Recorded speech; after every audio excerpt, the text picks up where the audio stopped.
It's Will Power on the inside, Alexander Rossi on the outside. Ready to go racing in the Lone Star State, IndyCar style. Green. Power with a terrific start. Here comes Ryan Hunter-Reay up the inside of his teammate. Rossi. As they climb 133 feet to turn one, it's Power clearly in front. Somebody's going to get creative here. There you see Scott Dixon. There he goes outside around the sausages. He gets 2 positions with that move. He got 2 positions outside of the track. You cannot do that in Formula One, but they're allowing it here. Look at Colton Herta. What a start from the teenager. There's a spinner at Zach Veach. In the gravel, he's got to keep it running and try to run along the edge of the grass and get away from those stones or you'll get stuck in them. Look at this shot, the nose cam on Zach Veach. Baja 1000 to find the track again. I wonder if he had help with contact. Did you hit anything? No, but it's a tow rod. Must be contact, tow rod, either in the rear or the front. And look at the gravel coming out. Let's watch his hands as he comes through turn 9 here. He'll get the wheels straight. So there you can see right hand down. So he had contact with somebody. How bad is it? Bad, I'd say. I'll see all the rocks come out of the Go to wheel 1, pit this lap. Meanwhile, up at the front, Will Power, Alexander Rossi, 18-year-old Colton Herta, the rookie, is third, ahead of Ryan Hunter-Reay, Scott Dixon, Pato O'Ward, the 19-year-old in his first race this year, and Santino Ferrucci up the inside of Graham Rahal. I'll tell you, uses the exit of the track. With these no track limits policy, Paul, I think people are going to start screaming on the radio about Scott Dixon in turn 1 and Ferrucci over there running wide, but that's the playing field that's been set. You'll see it here as they come through turn 19. Watch the cars here at the exit. They're going to go completely wide over the curb, take all of the road drivers right, and tuck back in before the grass. Boy, Will Power has been masterful on older tires, so quick. They've been very happy with it. He comes a little bit earlier than Alexander Rossi, so you want to put these primaries on and you want to get them off as quickly as you can. So they're going to go with scuff primaries here for Will Power on pit road. He wanted absolutely no changes to that car. He's led every lap so far. Impressive for Will Power. We'll see where he cycles out. Here comes Colton Herta challenging Alexander Rossi for that second spot. He's going to have him. Top of the hill, lock up from Rossi. Herta will switch to the inside. And he gets him. Nice work, Colton Herta. Did the over-under on him. Rossi will be on stone cold tires. Herta's on hot sticker tires. We'll see now if Herta can chase down Will Power. So this is going to cause a few headaches because this is not an Andretti Autosport entered car. It is Harding Steinbrenner, but it's supported by Andretti Technologies. And the 18-year-old gets the inside run on the man who finished runner-up in the championship last year. You could see the urgency from Alexander Rossi. He knew he had to do something big, but he locked up the front tires, slid wide, and clever Colton just ducked it inside, and off he went. Is this a new nickname we're working on? I had to do something there. I mean, kids learning super fast. Oh, it's incredible. And, you know, when you think about when we've got the top 2 from the Indy Lights Championship last year in Pato O'Ward and Colton Herta as we ride the Total on board with Graham Rahal. Very promising day. Be interesting to see where he comes out on his first stop. This is how he executed the pass on reigning series champion Scott Dixon down into turn 12 at the end of the 0.6 of a mile long back straight. Pretty straightforward. This is the corner leading onto the back straightaway. You can see Dixon locked up, made a little mistake, and now Graham has him.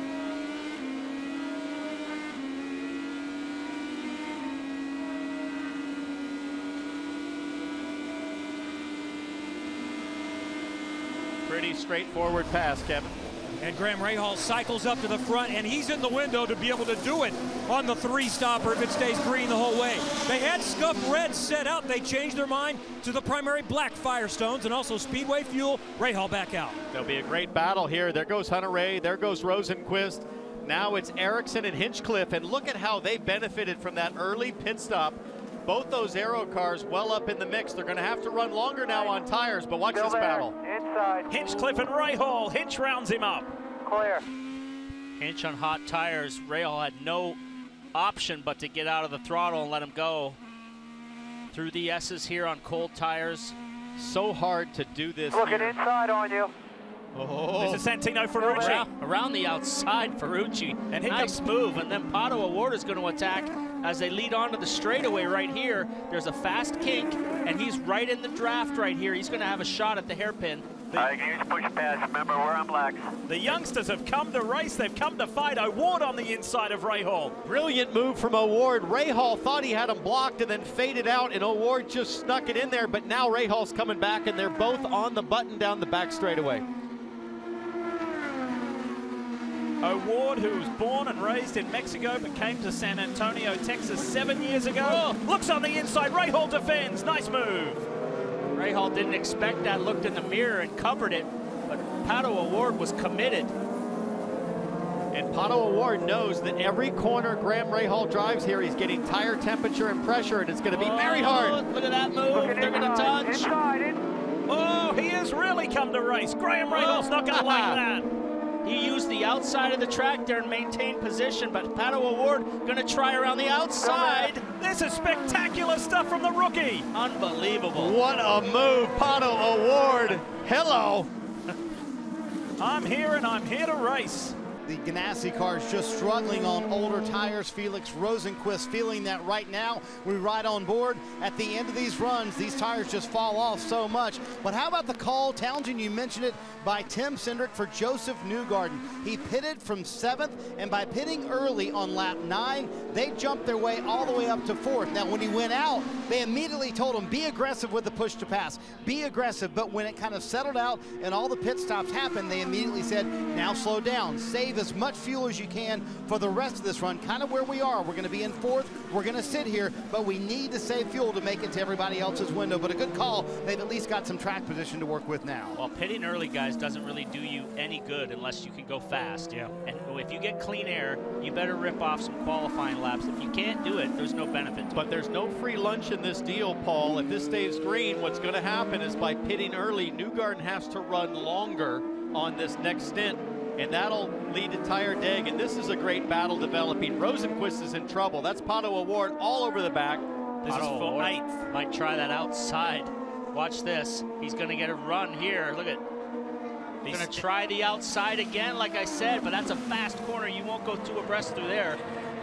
But his car is hooked up around that fast right-hander. I'll tell you what, Pato O'Ward has just turbocharged that Carlin team. I think this is just a whole new wave of enthusiasm for that young organization. They are contenders today.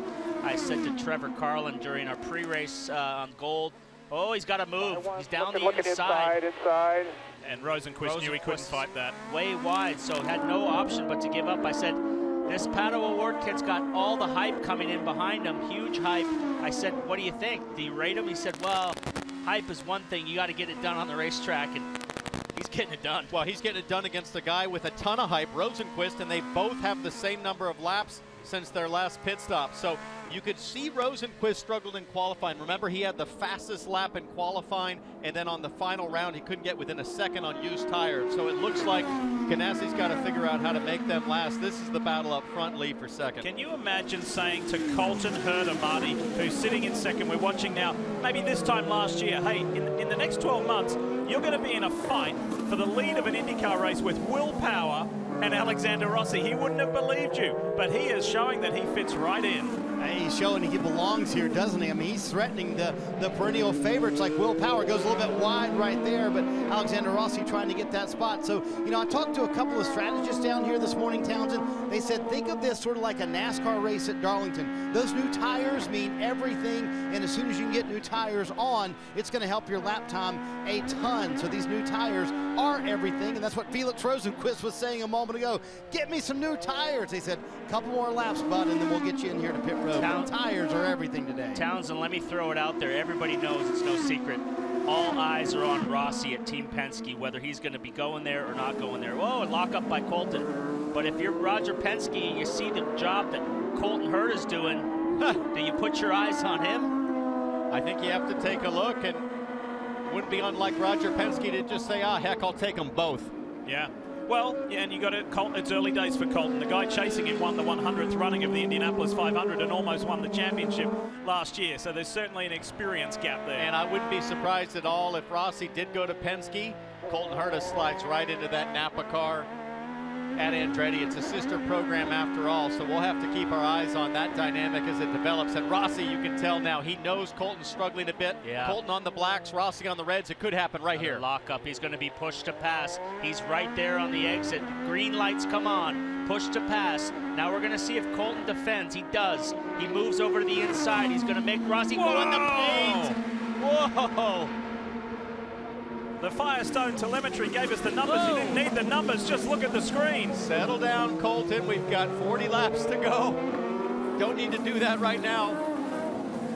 Reminds me of my teammates at Sebring last weekend. What was that all about? What's the golden rule? Aren't you supposed to not hit your teammate? Bargy. Look at this. How about Rossi schooling Herta on where the track limits really sit? The track limits are the wall. Yeah. Fully committed here. He decided, I'm going down the inside no matter how far you push me over. I'll use everything that's there. I think Colton was thinking, well, it's the white line, right? It's the white line. It's going to be fun to see if they come in on the same lap or if somebody comes in early, somebody tries to stay out. What do you think will happen here, Paul? I think if Power pits, Rossi stays out. Rossi's all over the back of him now. But I think if they go on the same pit strategy, it's very, very tough to beat Penske in the pits. So I think he needs to either go a lap earlier or a lap later if he's going to have a chance. This is much more like the Alexander Rossi we got to know last year. Running at the front, fearless at the front, pulls off some amazing moves. He was somewhat... to Colton, no pressure behind. No pressure from behind, exactly. They've left Colton Herta behind to the tune of more than 7 seconds.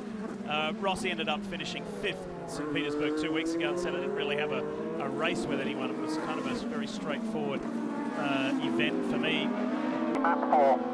Well, to quote Kenny Loggins, this is the danger zone for the leaders. If a yellow comes out right now, it is bad news for Power and Rossi, and it could come from some mid-pack battle like this one. Rahal on Ericsson. This is for 7th, and that's fairly straightforward. Down the back straight into turn 12. There's a bunch of millennials watching that have no idea what you're talking about, by the way. Get on Google. Kelly. Team has just told Marcus Ericsson to let Graham Rahal pass. They said, do not use your push to pass. We're right on fuel. It's going to be tight, but they have called him to pit road this lap. I'm pleased for Marcus Ericsson that, well, with 18 to go, hopefully he'll see the checkered flag here and get a full IndyCar race under his belt after he was denied that in St. Pete 2 weeks ago after having a really strong run. He ended up finishing in 20th position in Florida. He's going to dive for pit lane here. There he goes.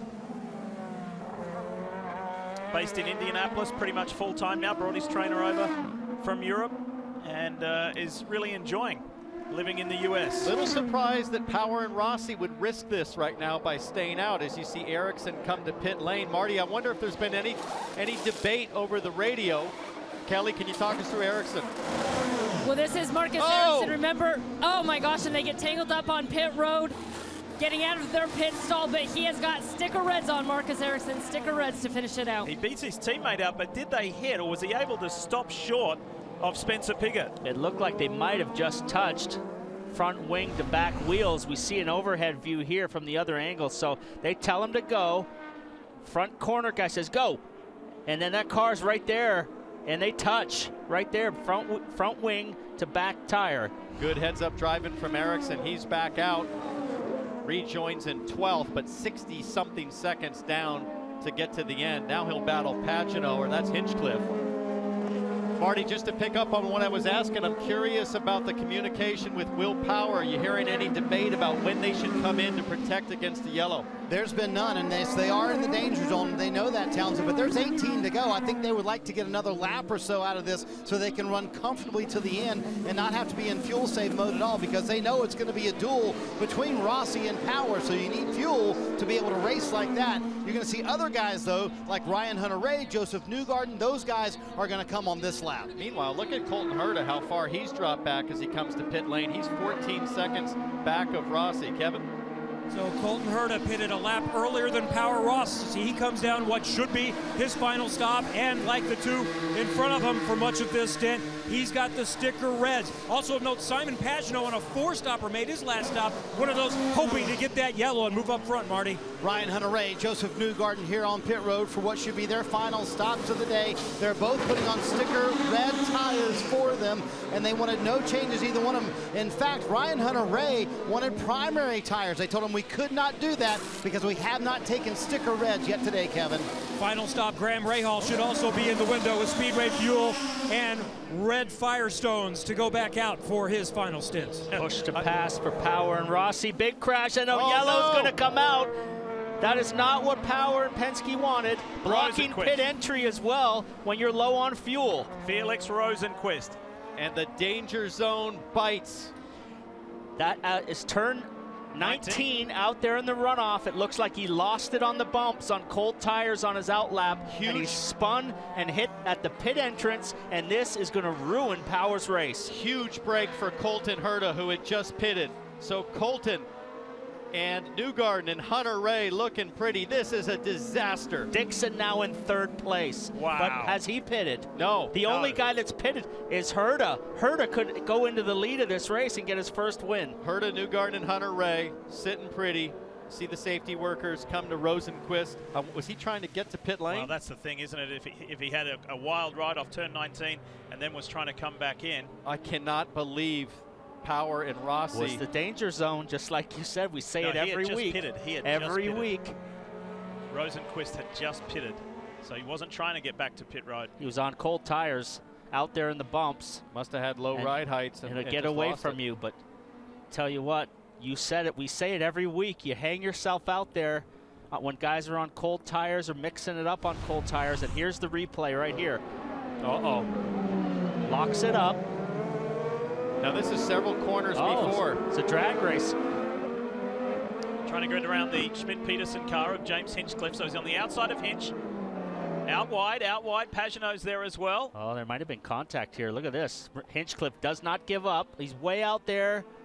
Oh, they touched. They touched. Hinch just got big time into the back of Rosenqvist. And that's what happens when you're racing guys on cold tires and the leader doesn't pit. You're in the danger zone, just like we said. That's certainly going to draw the review of race control as well. I'd have to say that's pretty much all on Hinch, really. Totally. The view from Santino Ferrucci's car. Box. Nice and easy on the way in. You're going to have to come around Chiltern again.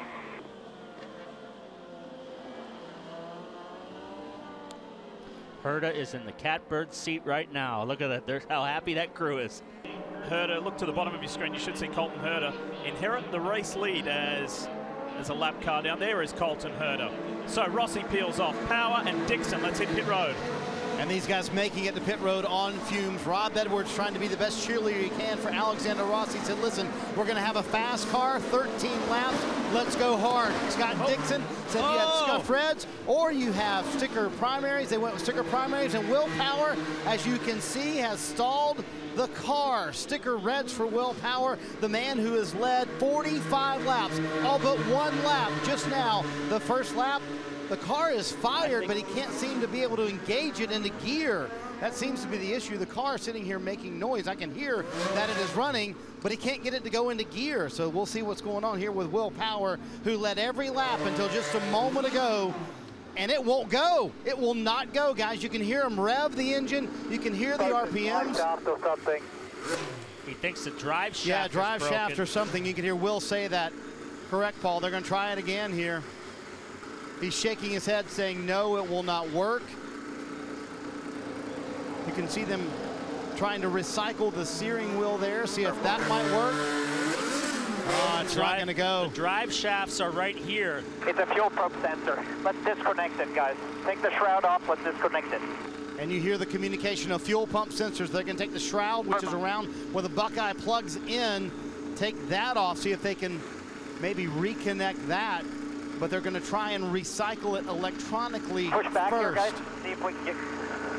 Boy, this is great insight. You can hear the team trying to diagnose what's going on right now. Luckily, live over the radio. Long lap here under yellow. Oh, they're going to push him old school style, Townsend. Trying to kickstart it. Yeah, I don't think and that's it won't gonna go. work. Stop. Still no drive. Yeah, guys, shut it down. Oh, man, Will Power led every lap until the moment he pulled on pit road, but it looks like his day is going to be done. 100 grand goes up in smoke for the guy who dominated Rosenqvist here, now coming back out. Well, they're not giving up. The Ganassi team's not giving up. They might be able to get a new front end on that and get the Swedish rookie back out. What a tough break for Will Power.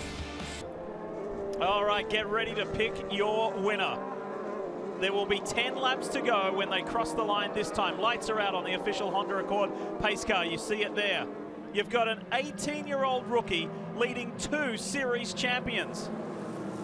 Newgarden is in second, Hunter-Reay third, Ray Hall fourth, and another rookie, the race leader's old teammate in Indy Lights, is in fifth. What's going to happen at the top of the hill? This race is anybody's. Ready to go back to racing. It's time to bring the action here at Circuit of the Americas. And Colton Herta gets a blinding restart. Alexander Rossi back in the pack, really lit it up. He was sideways through turn 20. Graham Rahal looking up the outside of Hunter-Reay. Wheel to wheel, he's going to get run off the track. But he learned this move earlier. Watch Rahal. He's going to have the inside run on RHR. Wheel to wheel through turn 2 and 3. Nice work, good driving. 2 pros, 2 friends, giving each other space but pushing hard. Herta checking out right now. And he needs Pato to. Award is on the back of Rahal. Colton Herta needs a gap so that Newgarden cannot use all those push-to-pass seconds that he has in the bag. And look at that. 127 for Newgarden. He'll start using it maybe as we come to the long back straightaway. He's got to close that gap if he's going to have a chance, but he hasn't had the pace of Colton Herta today. It's not close enough to really justify it. Colton Herta, what a brilliant first half a lap. Amazing pace. Look at the bright yellow car, the Seal Master entry for Sebastian Bourdais. Here he comes. He's coming on Pato Award. Pato Award covers. There was room for Bourdais to go down the outside, but he takes the safe route. He's ahead in the brake zone. Pato Award has been a late breaker. Oh no! Sato in there really deep off the track. The wild thing, and I think Marco Andretti probably saw it in his mirrors and saying, oh no, here comes Sato. What a run. He started 17th, guys, and has patiently worked his way up. Of course, he was it was bonus with that yellow as Piggott and Harvey go wheel to wheel. Tony Kanan's in the mix ahead of his old teammate Scott Dixon. Zach Veach, Alexander Rossi, there's contact there. Pagano and Rossi had the bunny hop there, and it looks like Rossi's car's okay. Let's ride with him. On the outside in turn 19. Does it around the outside. Oh no, Pagano's got trouble with that contact. He's got to come into the pit. He might have cut a tire there. That leaves Joseph Newgarden as the only Penske Chevrolet with a shot at winning this race. He's 2 seconds behind Herta. Dixon under third. They touch wheels. That was Veach. Flat tire for Veach as well. And wing damage. Oh, and Dixon gave him the 5-time shoulder there, Paul, as they came up the front straightaway. That wing breaks off. That's going to be in the middle of the track somewhere. This is going to straight line the SS here, sensibly done. Quick update from race control. No action on James Hinchcliffe and the Felix Rosenqvist incident. And also Marcus Ericsson, Hinchcliffe's teammate, was sent back for, the team was penalized and the car penalized for not avoidable contact, for an unsafe release in the pits. Here's Rossi, Dixon just in front. Pagano slides down the inside. They made contact there, but I think Rossi had another go at him right here. Well, I think it happened at the end of the back straight, Paul. Here it is. Tire to tire. And you would think Rossi would come away with the damaged car, but it was actually Pagano. Here's a replay. It's like, I'm not having any of that. You give me the horn, you're going to get the horn back. I think it bent the toe link on Pagano's front toe link. This is Veach and Dixon. Veach just gets it wrong and touches the back. I'm surprised that's not going to cut down Dixon's tire. I'd like to see another angle and see what Dixon may or may not have done in terms of reacting to Veach popping there. Look at the gap Herta's built already. 2.5 seconds. That's impressive. 2.5, 8 to go. Herta on the push to pass, turned it back off. Newgarden, Hunter-Reay on push to pass. Hunter-Reay had a disappointing race, engine failure at St. Pete, has bounced back this weekend with a good result. 2 Hondas sandwiching a Chevy, that of Joseph Newgarden. But this is so important for Ryan Hunter-Reay's championship this year. He was well placed at St. Pete, had that mechanical issue, was devastated, just said, what do I have to do to get some luck? Well, this is it. This is the race that he's been needing. Colton Herta is on his way to see the white flag very shortly here. And what a run for Graham Rahal back there. He kind of survived a lot of the battles, some contact on the opening lap, and I think a 4th place is going to be a great result if he can hang on. And if he didn't have a penalty in St. Pete in qualifying for blocking, and he raised his hand and said, yeah, it was valid, but Colton Herta could easily be your points leader right now. I said it back at the first race. There's a changing of the guard happening. A lot of these guys have been around a long time, Bourdais and you know, lots of years, Kanaan, but these new youngsters coming in, like Colton Herta, Award, Rosenquist. There's a big change happening right now in IndyCar. What a validation for the Road to Indy program. All this talent coming up through Indy Lights. Hunter-Reay came up through that program, actually through Atlantic's, Newgarden Indy Lights, and Colton Herta. All of them, right? F2000, yeah. Pro Mazda, everything. Barbadage Pro Series, if you go that far back. What a fun season it's going to be with this talent. Final run down the back straight, this lengthy back straight that's 0.6 of a mile. This will be an enjoyable ride. Wonder what's going through this 18-year-old's head right now. He knows how to win races, but he's never won an IndyCar race before. This is something special. Giving up a little bit of lead. He's dropped off about a second in that gap to Newgarden, but he's got plenty in hand. Got a lapped car just up here in front. Hopefully that lap car will let him go. And what I love, he's used every second of push to pass now. He's not going to leave anything on the table. Final lap. Take this. Think about this for a moment. At 18, he won the Rolex 24 in Bobby Rahal's BMW in the GTLM class. He's got a Rolex wristwatch on his hand, on his arm. And now in this IndyCar for Harding Steinbrenner Racing, the team that was launched at Yankee Stadium last December. What a moment. It's been a story. It's been a fairy tale. This second-generation driver now becomes the youngest to ever win an IndyCar. Colton Herta has done it. Buddy. Way to go. Wave to your fans, Colton. Fantastic job. Wave to your fans. Fantastic, guys. Holy. Oh, my God, those stops were unreal. Great job, everyone. Just happened. Make sure you thank Honda and Firestone. Fantastic engine, fantastic tires. You did a great job.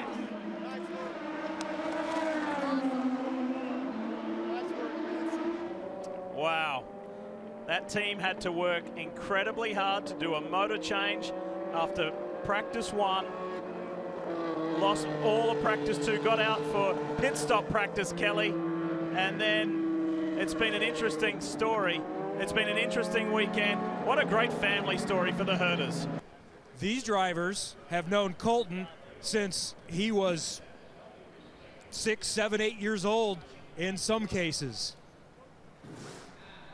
Colton Herta becomes the youngest driver ever, surpassing Graham Rahal to win an IndyCar race. Standing on top of the race car, Colton Herta is an IndyCar winner a week before he turns 19. So we talked before the race and I said, can you win? Are you ready to win? It's going to take the perfect race. Was that the perfect race? Yeah, perfect strategy, man. Dude, we were not expecting that. You know, I think we were going to get a podium. We were going to get a podium. We were going to get third, I think. We had the pace for that. But holy crap, man. I am worn out. And that restart at the end just finished me off. Tell me about the last restart. You had champions behind you as Michael Andretti. Andretti Technologies supports this program with Harding Steinbrenner Racing. How did you hold off the champions behind you on that late restart? We just had really good pace on early on, you know. We seemed to fade at the end, but early on we were so quick, and that's kind of what led down to it. So, you know, it was a big team effort this week, and obviously we had an engine go in practice too, and all the boys worked really hard to get it back. Honda was working tirelessly to get the engine back in the car, and Yeah, it was spectacular. How worn out are you? Oh, for sure. I need a nap, man. Watch the Honda Indy Grand Prix of Alabama, Sunday, April 7th at 4 p.m. on NBCSN.